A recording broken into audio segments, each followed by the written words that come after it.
আসসালামু আলাইকুম। প্রিয় বন্ধুরা, দেখতেছেন আমি সিঁড়ি দিয়ে নামতেছি।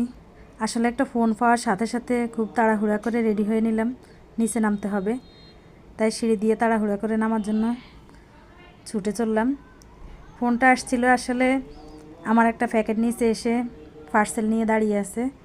ডেলিভারি ম্যান সে পার্সেলটা নিয়ে এসে বলতেছে, আপা আপনার অর্ডারে একটা পার্সেল ছিল, সেই পার্সেলটা নিচে নিয়ে এসে আমরা দাঁড়িয়ে আছি, একটু আপনি নিচে এসে ক্যাশটা পেমেন্ট করে পার্সেলটা নিয়ে যান। আসলে আমার পার্সেলটা ছিল ক্যাশ অন ডেলিভারি। আমি টাকাটা আগে পেমেন্ট করি নাই, ওদের সাথে কথা ছিল যে আমি জিনিসটা হাতে পাওয়ার পর আমি টাকাটা পেমেন্ট করব।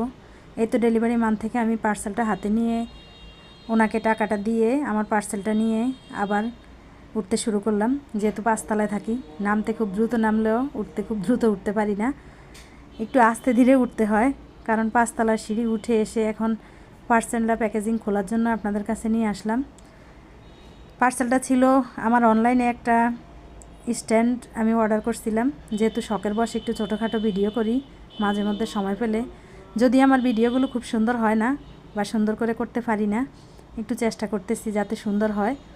সেজন্য মাঝে মাঝে রান্না করে ভিডিও করার সময় আমার ফোনটা শুধু নাড়াছাড়া বা ব্যস্ততার মধ্যে থাকে, সুন্দরভাবে ধরতে পারি না রান্না করার কাজের সময়।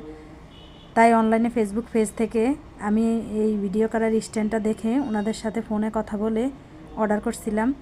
ওনাদের সাথে কথা ছিল আপনি জিনিসটা হাতে নিয়ে সেটিং করে আপনি বুঝে শুনে তারপরে আপনি মালটা রিসিভ করবেন। যদি আমি বিশ্বাসের সাথে মালটা রিসিভ করে বাসায় এনে এখন সেটিং করে আপনাদের সাথে একটু শেয়ার করতেছি। আলহামদুলিল্লাহ, সেম আমি অ্যাড যেমন দেখছিলাম তেমনই স্ট্যান্ডটা, যদিও আমাকে ওনারা দেখাইছে এমনই হবে।